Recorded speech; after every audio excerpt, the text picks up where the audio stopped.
Hi ನಮಸ್ಕಾರ ರೈತ ಬಾಂಧವರಿಗೆ. ಸೊ ಬೈಕ್ ಟ್ರೋಲಿ ಕೂಡ ರೆಡಿ ಆಗಿದೆ ನೋಡ್ಬೋದು. ಹೈಡ್ರೋಲಿಕ್ ಟ್ರೇಲರ್ ಇದು. ಸೊ ಕಸ್ಟಮರ್ ಕೂಡ ಬಂದಿದ್ದಾರೆ. 4 ಫೀಟ್ ಅಗಲ ಇದೆ ಹಾಗೂ 6 ಫೀಟ್ ಉದ್ದ ಇದೆ. ಶೈನ್ 110cc ಶೈನ್ ಬೈಕಿಗೆ ಅವ್ರು ಮಾಡಿಸಿದ್ದಾರೆ. ಸೊ ಕಸ್ಟಮರ್ ಕೂಡ ಬಂದಿದ್ದಾರೆ. ಸರ್ ಮಾತಾಡ್ತಾರೆ. ಸರ್ ನಮಸ್ಕಾರ ಸರ್. ಸರ್ ತಮ್ಮ ಹೆಸರು ಸರ್? ಕಾಂತರಾಜ್. ತಮ್ಮ ಜಿಲ್ಲೆ, ಊರು, ತಾಲೂಕು ಸರ್? ಊರು ಸರ?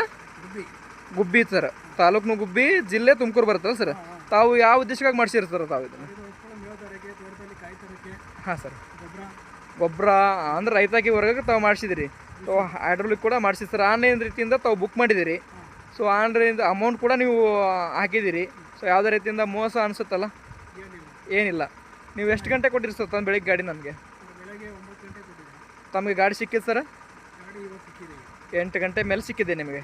ಸೊ ಬೆಳಗ್ಗೆ 9 ಗಂಟೆ ಕೊಟ್ಟಿದ್ದೀರಾ, ನಿಮಗೆ ಸಾಯಂಕಾಲ 8 ಗಂಟೆ, ರಾತ್ರಿ 8 ಗಂಟೆಗೆ ಸಿಕ್ಕಿದೆ. ಅಂದರೆ 11 ಅವರ್ದಲ್ಲಿ ನಿಮಗೆ ರೆಡಿ ಮಾಡಿಕೊಟ್ಟಿದ್ದೀವಿ. ಸೊ ನೋಡ್ಬೋದು, ಶೈನ್ ಬೈಕ್ ಇದು 110cc ಬೈಕು. ಸೊ ತುಮಕೂರು ಜಿಲ್ಲೆಯವರು, ಗುಬ್ಬಿ ತಾಲೂಕದವರು, ನಿಯರೆಸ್ಟ್ ಗುಬ್ಬಿನೇ ಅವ್ರದ್ದು. ಹೈಡ್ರೋಲಿಕ್ ಟ್ರೋಲಿನ ನಾವು ರೆಡಿ ಮಾಡಿಸಿದ್ದಾರೆ. ಸೊ MRF ಟೈರ್ನ ಕೂಡ ನಾವು ಹಾಕಿದ್ದೀವಿ. ಇದು 4 ಫೀಟ್ ಅಗಲ ಇದೆ ಹಾಗೂ 5 ಫೀಟ್ ಉದ್ದ ಇದೆ. ಹೈಡ್ರೋಲಿಕ್ಕು ರಿವರ್ಸ್ ಕೂಡ ಇದೆ, ಫ್ರಂಟ್ ಕೂಡ ಇದೆ, ಬ್ಯಾಕ್ ಕೂಡ ಇದೆ ಇದರಲ್ಲಿ. ಸರ್ ಹೈಡ್ರೋಲಿಕ್ ಇಳಿಸ್ರಿ ಸ್ವಲ್ಪ. ಸೊ ಆಟೋಮೆಟಿಕ್ ಆಗಿ ತಾನೇ ಡೌನ್ ಆಗುತ್ತೆ. ಇದರಲ್ಲಿ ಏನು ಎಳೆಯುವಂಥ ಅವಶ್ಯಕತೆ ಇಲ್ಲ. ಸೊ ನೋಡ್ಬೋದು ಆರಾಮಾಗಿ